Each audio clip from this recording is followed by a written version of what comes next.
Apa pandangan pendapat Ustadz tentang jemaah tablik? Jemaah tablik jemaah yang lurus, berdiri atas manhaj ahlus sunnah wal jamaah, bermadhab 4. Kalau di Indonesia rata-rata madhab syafi'i. Kalau di Pakistan, India, Bangladesh, Cina, Turki, mereka bermadhab Hanafi. Kalau di daerah Sri Lanka, Kolombo, Malibar, Gujarat, mereka bermadhab syafi'i. Kalau di Mesir mereka bermadhab syafi'i. Kalau di Libya, Maroko, mereka bermadhab maliki. Tapi secara akidah mereka madhab ahlus sunnah wal jamaah, persis sama dengan kita. Dan tidak ada keputusan majelis ulama mengatakan jemaah tablik sesat. Saya sendiri sudah meneliti sejak tahun 88 dan ikut dakwah di 35 negara bersama jemaah tablik, dan di seluruh Indonesia kecuali Maluku yang belum saya datangi. Jadi jemaah tablik ini mereka mau menegakkan sunnah Nabi sampai yang sekecil-kecilnya, sampai cara potong kuku telunjuk dulu, jari tengah, jari sini, baru kiri ini, terakhir jempol ini. Sampai cara motong kukunya pun dia cara Rasulullah SAW. Tidur miring kanan. Kalau di masjid dia tidur pakai alas. Haram bagi jemaah tablik tidur nggak pakai alas, karena kalau sedang tidur liur yang dari perutnya keluar itu najis. Jadi mereka ngerti, ada ulamanya, ulama yang mengarang kitab mereka Fadlul A'mal itu Maulana Zakaria, kuburannya di Baqi, di dekat Imam Nafi dan Imam Maliki, Imam madhab Maliki. Yang mengarang Hayatus Sahabah itu dicetak di Madinah 4 jilid dalam bahasa Arab, itu Maulana Yusuf Kandahlawi. Kitabnya dalam bahasa Arab dicetak di Madinah, beliau dosen. Maulana Zakaria itu dosen di Universitas Madinah. Wafatnya pun dikuburkan di Baqi, di dekat Imam Maliki dan Imam Nafi. Perpustakaan Maulana Zakaria itu 32 tingkat. Di Saharanpuri kitabnya lebih dari 32 juta kitab. Bukan orang bodoh, beliau hafal 14.000 hadis di otaknya, di akalnya. Jadi jangan kita cepat-cepat menuduh jemaah tablik ini sesat. Oh, dia akan meninggalkan anak istri 40 hari, 4 bulan. Ya biar aja lah. TKI itu ninggalkan anak bininya 3 tahun, 4 tahun, 5 tahun, diam aja nya klien. Anak kapal itu pergi meninggalkan istrinya 6 bulan baru pulang.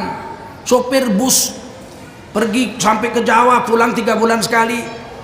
Apa urusannya mencari dunianya itu? Kalau cuma tablik cari agama, cari iman, biar aja. Ya tapi kan istrinya perlu makanan rohani. Yang mana makanan rohani? Yang itu mana?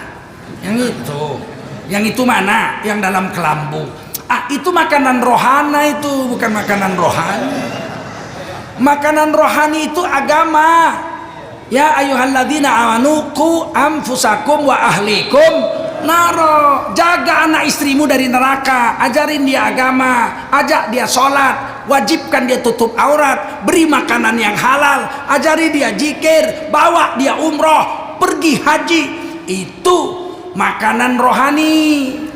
Kalau yang di kelambu itu bukan makanan rohani, itu makanan rohana itu. Paham? Harus kita bantu jemaah tablik. Setiap masjid mesti menyediakan dapur untuk mereka masak, beri kamar mandi untuk mereka cuci pakaian.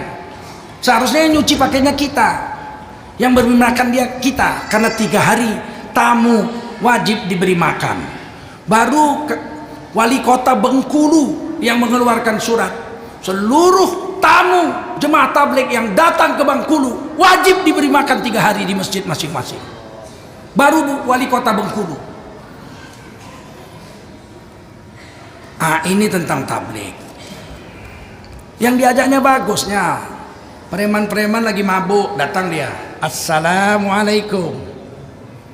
Marah preman tuh, tapi nggak bisa bilang apa-apa. Waalaikumsalam. Saya pernah ikut itu. Masih remaja-remaja lah saya. Udah kuliah, udah di dosen, tapi belum kawin. Assalamualaikum. Waalaikumsalam. Ada apa? Kita ini bersaudara. Amirnya orang Malaysia. Kita ini bersaudara. Diikat dengan kalimat La ilaha illallah Muhammadur Rasulullah. Hidup tak lama, kejap lagi pun mati. Mari kita siap-siap ke masjid, kita sholat maghrib, kita dengarkan tentang pemikiran iman dan amal soleh. Serap, kamput satu ceret itu disiramkan ke kami. Saya langsung gulung tanganku kungfu lah kawan ini, gue pikir belum tahu dia siapa tengkujulkan lainnya. Kata Amir orang Malaysia tuh, jangan cikgu, jangan cikgu. Biar cikgu kita nak kena mesti sabar kita ni cikgu. Kita ni dakwah. Apa boleh buat lah, ngalah juga awak. Sampai masjid mandi, ganti jubah, doa. Tengah malam jam 2 atau jam 1 datang orang menggedor-gedor masjid tengah malam. Ampun, ampun. Siapa ampun ini? Sekali dibuka yang menyiramkan kamput tadi. Ampun, tolong. Cium kaki minta ampun. Kenapa? Dalam mimpinya datang malaikat bawa tombak, ditombak lehernya. Minta maaf kau, kalau enggak kubunuh kau malam ini. Ampun. Keluar dia 40 hari. Jadi baik pula preman itu. Jadi memang ada baiknya juga lah jemaah tabligh itu. Kita nggak sanggup kita mendatangi orang. Rasulullah mendatangi, iya. Bahkan Rasulullah mendatangi orang untuk sholat sunat. Lihat di dalam kitab Riyadhus Shalihin, bab sholat sunat. Nabi mengetuk rumah Sayyidina Ali. Assalamualaikum kata Nabi. Ya Ali, qum. Wahai Sayyidina Ali, bangun. Sholat tahajud. Apa kata Sayyidina Ali? Saya ditidurkan oleh Allah. Kalau Allah bangunkan saya bangun, kalau Allah tidurkan saya tidur. Ditepuk Nabi pahanya. Memang manusia itu wa kanal insana zaluman jahula, menganiaya diri lagi bodoh. Bayangkan kalau jemaah tabligh ketuk pintu rumah kita tengah malam. Tahajud. Kurasa ditangkap polisi semua langsung. Masih dibawanya kita sholat maghrib ke masjid, bagus lah itu. Ya enggak? Bapak kita aja nggak mau ngajak kita ke masjid sholat maghrib. Lebih baik orang itu sudahlah. Kalau kita nggak mau, kita diam. Kalau kita mau ikut-ikut, bantu mereka sekuat tenaga. Mudah-mudahan seluruh Islam Indonesia ini bangkit. Kalau orang Islam Indonesia bikin dakwah macam jemaah tabligh itu, ada 230 juta rakyat Indonesia yang Islam. Kalau 20 juta orang aja, 1/10-nya saja bikin dakwah keliling dunia, seluruh dunia orang Indonesia semua di mana-mana. Jemaah tabligh ini yang paling banyak mengislamkan orang di Amerika, di Eropa sekarang ini. Rata-rata orang-orang Eropa itu masuk Islam gara-gara jemaah tabligh. Termasuk Mikhail Abdul Aziz, Mike Tyson, itu masuk Islam karena dakwahnya orang-orang jemaah tabligh.